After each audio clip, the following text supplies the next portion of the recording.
Ian, Gary, welcome along, and thank you as always for your time. The fans, of course, have seen an announcement go out this week from the club regarding starting the youth development within the club.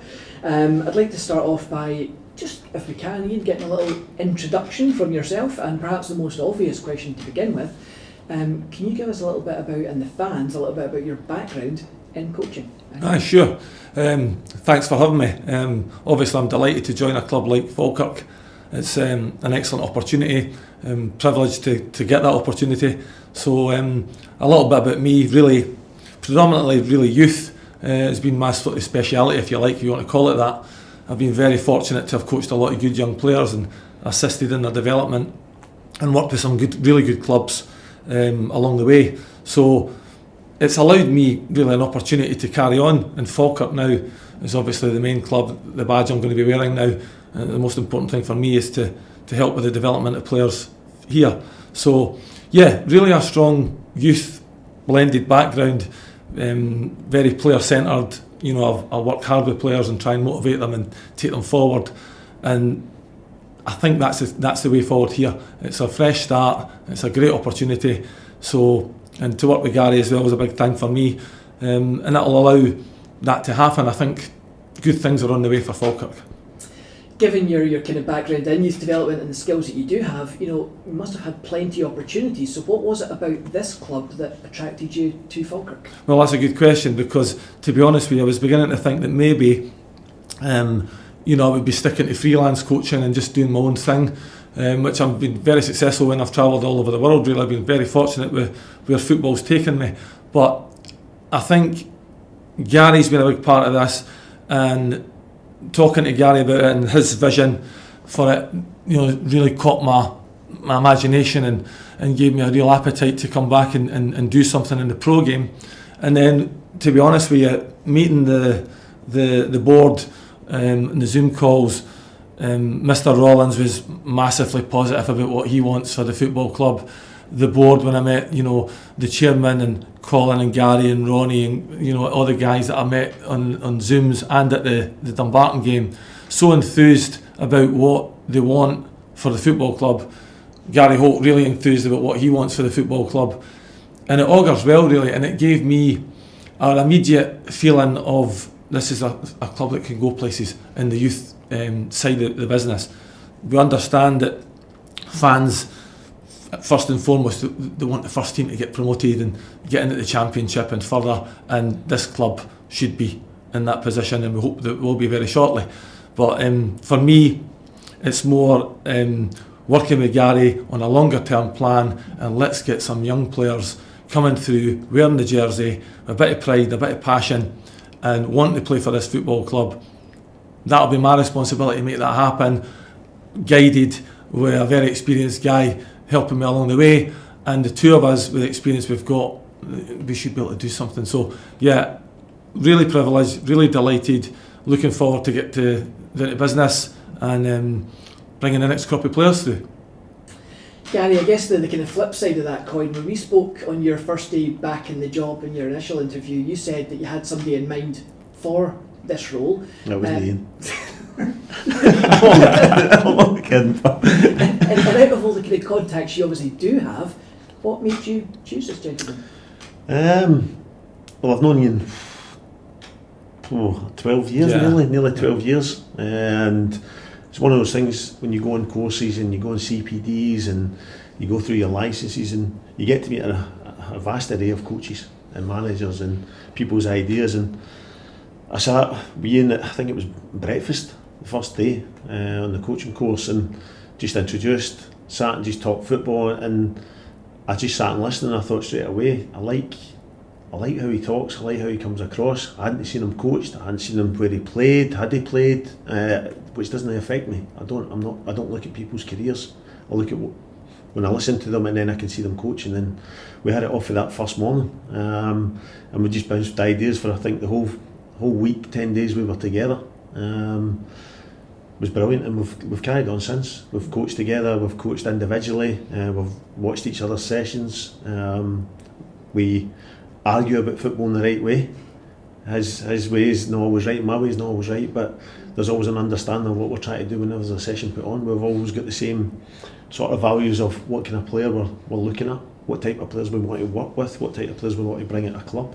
And I've always wished I had the chance to get him in somewhere to work with me. And as you said, Lewis, I had someone in mind, and take away my wee joke there, Ian was the person I wanted to head up this role, because I think that is very much his tool bag, is development and getting players through, and seeing that throughout my years of knowing him and seeing the boys that he's worked with, spoke to some of the boys he's worked with as well. I've recently even went through and did some coaching with some of the younger ones he's even coached. That aspect of player-coach relationship has been excellent right through all the ages, so I'm sure it's one that will hopefully bore fruit for us. One thing I'd like to press a little deeper, if you can, is Ian mentioned that it was part of your sales pitch, if you like, around your vision for the youth strategy that persuaded him to come to the club. So what can you tell the fans about how the development squad will work and what that vision is? And the one thing that surprised me was the timeline. We're talking about immediately from next season. Yeah, there's not enough space in this big brain of mine to get everything out at times, and it's something I spoke to Colin, and from day one I could have got it up and running the very first day, because I know who I wanted, I know how I want it to run. It's putting it in place, but it's also accepting that Rome wasn't built in a day. That's the biggest thing for me, and sometimes I have to rein myself in, because I've got all these ideas and I've got all this picture of how it wants to do, but first and foremost it's getting a development team up and running. It's getting players in the building want to be part of a bigger vision. So can we sell them the dream of there's an opportunity to earn a contract, to be a professional footballer, going through the right processes with a proper coaching setup. Players with the right make-up, shall I say, who want to work. Not people who just want to play football as a hobby, but they actually want to earn a living, they want to work at it. So it'll be the right make-up of players. Might be old school in a way, but I like to try and do something I want people talking about us in the coming years, of what we're doing and what we've done right. Not copying people. I'd rather be a shepherd than a sheep, and that's one of my biggest things, is putting things in place. And to be fair, the board have been brilliant. They've backed me from day one, so coming in with my ideas.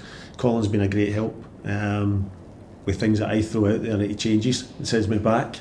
No, you can't do this, or what do you look about that? So it's been great for me, but also it's great that Ian's willing to come on board, because he can see where I want to go with it. I'm not going to divulge everything I want to try and do, because like I said, we're not even learning to walk at the moment.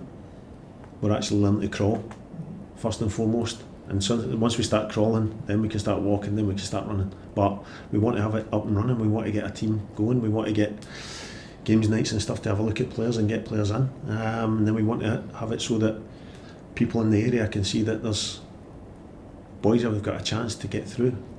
Boys have got an opportunity that within the area they live in, they've got an opportunity to represent the club that's in their town, in their area. Ones that we want to see run about with little Falkirk strips on, can get a pathway through to our first team like we had before, but we want to do it better, we want to do it different, and we've got the opportunity to do that. Ian, you've worked with numerous established youth setups, whether that's at Dunfermline, Hearts, Hibs, Hamilton. To what extent was part of the attraction of coming to Falkirk the fact that, you know, Gary has this vision and you can be part of designing it from the ground up? Yeah, it's exciting. What an opportunity you've got when you've got a blank canvas to start your operation from. You know, where I've worked in the past, and they've all been good academies in their own way, where I've been, and I've worked with some terrific people. Sometimes you get to a level where you wonder how you're going to develop yourself, and you know how far you can go yourself. That now can get re-engaged with Gary. We can bounce off each other again. There's always someone there to pick up the pieces for you and help you along the way. But I've been very fortunate with these clubs, you know, real clubs. And, you know, maybe thinking about all the clubs that you've mentioned there, probably Hamilton's one of the smaller in stature clubs, but what a club to have learnt. You know, Alec Neil was there and Frankie McAvoy was there at the time when I was there, and very supportive, very, very pro the academy side of things at Hamilton, because they had a vision. We're not jumping too far ahead of ourselves at the moment. We're going development squad and we want to be good at that. So the actual chairman said in a Zoom meeting with the board that I was on last week, we don't want to jump into something and throw it all together and it's not good enough. We need to go with a timeline and a vision and take it in steps that we're going to be climbing upwards all the time and not taking two back. So I think it's a marvellous opportunity for players to come into this environment. Gary's already looked at profiling with me on the players that we want to identify, how they are. Outside of profiling, we're looking at personalities that can fit in with what the culture we're going to have in here. There's going to be an ethos here. There will be a Falkirk way. The board discussed that, how they would like that. Gary's definitely want that. So there'll be a Falkirk way. Now that Falkirk way will be determined on the players at our disposal, the opposition that we play against, how we're going to play, what formation we're going to play. So it'll be a movable way. It'll not be one way and that's the only way, but there will be a Falkirk way, and the players that come in, like he said, they'll have to fit in with what we want. So their natures, their personality, their values and their respect will all be a prerequisite in joining this club, not just technical ability. So it's a full-on deal, and it's I've said before, it's exciting. It's definitely exciting. As for coming to this club and talking about other clubs, 1876 I think this club was founded. 2 Scottish Cups and 5 finals I believe, and loads of history. We've got to go and make the new part of history for this club. The football club demands that, I think, and it's got a good fan base. So I've been here before to watch games, and when Falkirk were higher up the league, and when Gary was the manager in the past. And we've got to get back these happy days back to this club, and a young player coming through at some point will channel that energy within the fans again, and we've got to get that happening. So without putting too much pressure on, because we don't really want to over pressurise this into something that fans are demanding a player within a matter of months. It's probably not going to be like that, but there will be players who'll come through this development squad.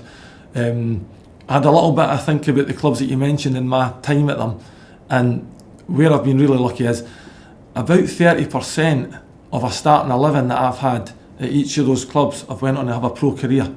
So, and that's a big statement, but if I think back to it, there was a lot of really good players. If you can get anywhere near that out of a development squad, it would be magnificent. So there has to be something. We're looking for players to come through that want to play. They'll play the right way. They'll be taught to play in the right manner. And after that, to be honest, it's up to them.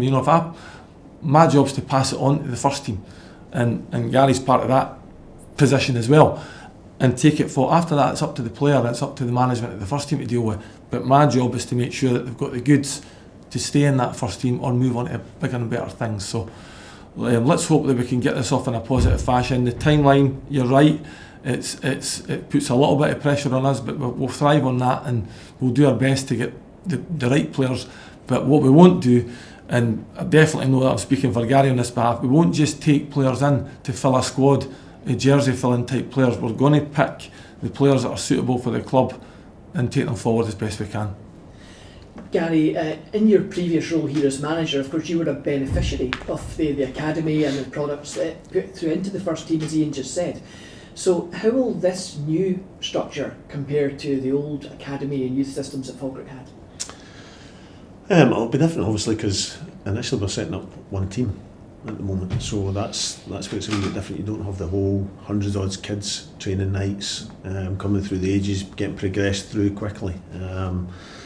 We know the age range that we're looking at. We're not having and this is the thing for me, Lewis, is people define a development team that it's under 23s.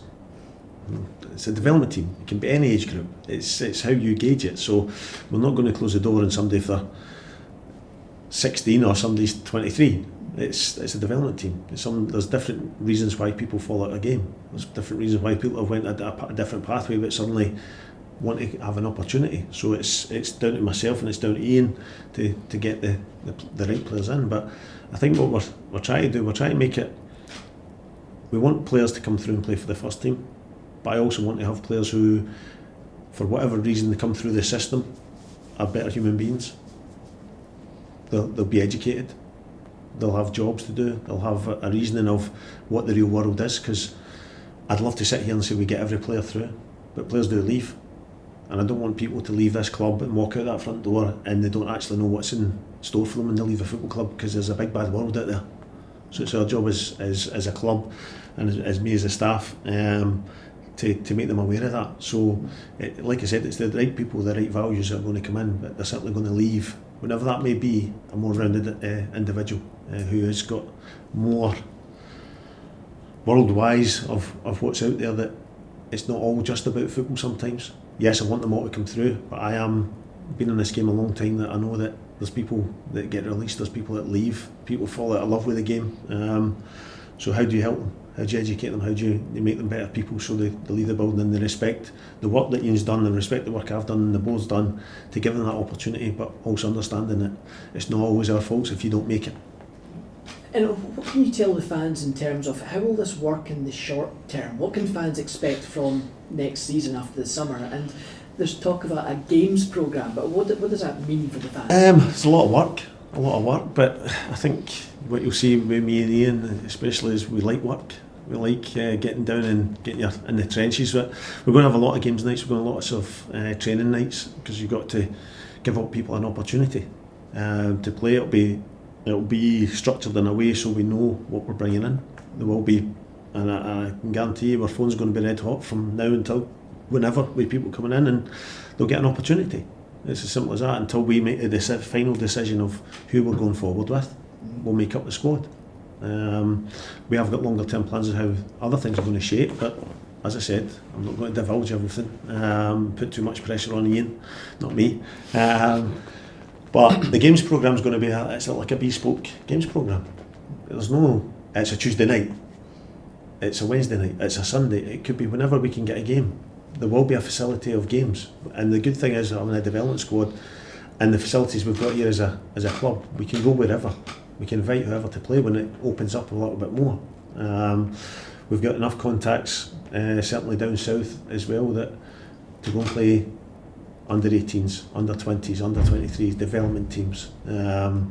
Teams want to come and play. It's a good facility. So there will be enough challenges for these players to go and express themselves. It will be some first team players will be coming into play as well, because there will be games that they will be able to get game time in. So players coming back from injury, they'll be passed on to Ian to get game time, and that will be good as well for the development players to see that, say for sake, a first team player who's played 150 games for the first team suddenly is playing development team because he needs fitness, he's coming back from injury, he's maybe been suspended. It's not punishment, as many players see playing development football as, or a reserve game as it used to be called. It's a punishment. Why am I playing on a Wednesday night? It's about learning, it's an opportunity. So it will be a good mix. It will be good for them as well to see how a professional player approaches a game. So the games programme we're really excited about, because we'll have games and we'll have an opportunity to go and express yourselves and go and play, and represent the badge in the right way. Ian, probably the kind of key question of the whole interview is obviously around recruitment, specifically how you're going to attract that young talent to the club. And there's been a lot of talk about like Brentford model elsewhere, and the strategy being, for anyone watching that doesn't know, is you basically pick off younger players that have been released by bigger clubs. Yeah. But of course nowadays most of the Scottish Championship would take, say, a youngster released by Celtic or Rangers. So how do you, from a recruitment side of things, solve that problem? How do you get these right players that you're both talking about? Yeah, well, the Brentford model is obviously a great way. What they've done is terrific, and I coached a lad that's actually the captain of their side at the moment, Kane O'Connor, good Scottish lad, good player, had him at Hibs, and that's a great model. Like Gary had touched on, we're going to look at ways and means at what other people have done. By no means we're going to copy them, we're just going to put them in the pot, and we're going to have our own strategy, our own planning ahead. Yeah, there'll be some form of open trial, but it'll be very controlled and structured, and as I say, singing Gary's praises, but he knows how to structure these things, and I know how to structure them, so it'll be properly done and fitting what we need. There will be an exit policy from contacts that we've got that we can reach out to and see who's coming and going, and just because they've exited a so-called bigger club doesn't mean that they can't be regurgitated and come back into the system and even go past where they've been in the past. So we'll take those players. There'll be boys club players that have not been spotted, not been scouted, that we'll try and identify. There's recruitment in place, and it will be strongly in place for that point. So there's a lot of those sort of variations and permutations for where we're going to go and how we're going to take it. When they come in, training will be very structured. There'll be block practices in isolation, and they'll move on to more deliberate practices where we want to see something that's getting more game related. So there'll be loads and loads of functions. Just getting back to the key factors and what we want, if they show an application and a desire and a willingness to play and learn, and they've got something about them, they'll get an opportunity here. What I find is, well, they'll definitely get an opportunity, because look at the first team. There's young players in there now that, we want to have homegrown players of that ilk coming through. This is a club that you'll get a chance to play. Why wouldn't you want to sign for Falkirk? And I've got to sell that package and recreate that package to players. He'll definitely sell it because he's so pro it, and we both want what's best for the football club. So all of that good stuff taken together with the right coaching, very player centred, but firm and deliberate in what we want, should attract the right players, I think. It's not going to be easy, but we've got a few things in our mind. The cross-border thing, I think, is a tremendous thing that Gary and I have discussed about going to play some games. Loads of contacts for that. And local games. We'll be playing local games as well, and it's not all going to be glamour. There's bread and butter in football when you play a local side, and we might spot a player out of that. I think the biggest thing is just the buy-in, as it's been from the board, the buy-in from the fans, and the expectation of this is a long-term process to get an even longer term gain. Let's buy into this. We're going to lose a few games. It's not going to be a win-win situation, but if we don't get focused on results and we focus on development of players, I think that's the beauty of what my job's going to be. First team's management's completely different. 3 points and a win at all costs is sometimes needed, and I've had that in my brief spell in management in the lower league. You've got to win, but this is a bit different. We've got to teach people to play, learn to win, how to manage games. What do we want, the best that we can get out of that young player, and make that player, when he goes to play and train with the first team, that he's a standout and he's going to get kept there. I'll lose him. I'm quite happy to that happen. I want that to happen. So great opportunity, I'd say, for what we've got planned and what we've discussed, the profiles in place and everything that we want. We'll be cherry picking the right players for this football club. There'll not be anybody getting a jersey here very easily, but if they want it and they can come and grab it, what an opportunity they've got. So training will be structured, training will be of a high level. Gary will be involved in some sessions, not all of them. He's got a busy day job with the football club. The real job is in my hands to make sure that things are happening, and he'll oversee that and make sure that nobody lets him down, or the club. So yeah, looking forward to it, excited about the future, and let's hope that we can have some real success stories coming through the football club, through a development squad into the first team. Gary, it's very easy to set targets for the first team, but given in mind everything that Ian's just spoken about there, and the hopes that he has about bringing the players through, how do you go about setting targets for this new youth system, and what targets, if any, are you setting over, say, the next 1 to 3 years? I'm going to be honest here, and as I always am, Lewis, as you know, I want to find a diamond quickly. I really do. I want to give the management team someday, and I think we will. That's me being honest. I think we will, because I think there's, with what's went on in the world at the moment with the pandemic, I think there's a lot of boys out there that are not getting a lot of football. So I think we're going to get boys that are hungry to come back to football. I think boys that are hungry to get playing, get training. And as I said, there are ones who have been released maybe in the last year or so that it's not played it and thought the door's shut. And sometimes that fire in their belly will get them through. They might not have the best skill, they might not have the technical ability, but see that fire in that belly that makes them try that wee bit harder. I think that's something we'll certainly embrace. So long term, I'd like to think the numbers that Ian talked about, the 30% of getting through, long term would be really good, and that is the aim.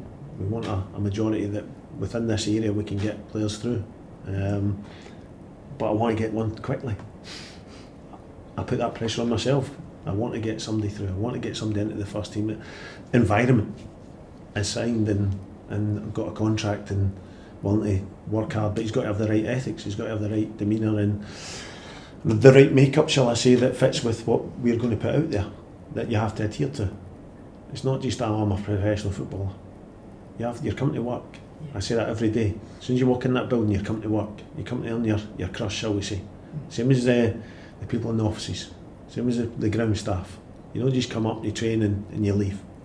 It's not a, shall we say, it's not a 9 to 5 job, 10 to 12, 10 to whatever. It is your life. And that's the type of players we're looking for. That's their life. For the spell that we got them, we'll make it their life, and hopefully we'll get the fruit of that at the end. And just finally, Gary, the board have spoken a lot about the need to rekindle an academy and a youth structure at the club, and that was one of the reasons for your new role here.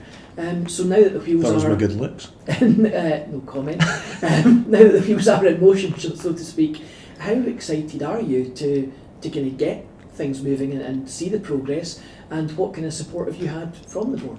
As I've told you, I think I've touched on it. The board have been superb. It's been, and I think if the conversation I had with them, Lewis, I think they're probably a wee bit surprised how forceful I am with it and how quick I'm trying to get it up and running, how my passion for it to get it up and running, because I see what benefit we'll have, and I don't want to waste time. Say, oh, we can do it next week, or we can start it next month. Well, let's start now. Let's get it ball running. But obviously we're dictated with the pandemic. We understand that. But now things are opening up. Certainly these groups can get back training. Now we've got Ian has been given the role, and I'm delighted he's accepted the role first and foremost. We can now put things in place that we can have training nights. We can start looking at players. We can start getting players in for training and games, and looking to see what we can do. And then it's not for next season that you're starting pre-season day one. We're doing it now, so we'll hopefully have a sort of a team made up for next season. Sure. Starting from pre-season, we can have games straight off the bat. And like you said, it's the biggest thing for me, Lewis, and I always hark back to my time as working in academy football. I'd always ask your coach after the game, and I said, how'd you get on? Oh, we lost 5-0. But I didn't ask you the score. Too many coaches get hung up on what the score was. Or we won 8-0 today. Well, who cares? How did Lewis play? How did Ian play? Ian was playing up for the under 13s to the under 16s because he's good enough. How did he do it? Oh, he struggled. That's what I want to know. That's how you can develop players. That's how you get better at them. Is how knowing how the player's done. Not about the score. That's for the first team. That's different. That's a different level. That's a different mantra for me dealing with that. Yeah. This is now about how can we get players through. I've got the right makeup, the right work ethic, the right desires and hungers to go and play, and then they can be part of the result matters. At the moment it's about earning the right to come and play, and that's what the type of players we want in. Well guys, it's been great to get some insight into all that, so first and foremost, good luck in the new role and the new structure, and as always, thanks for your time. Thanks, Liz. Thank you. Thank you.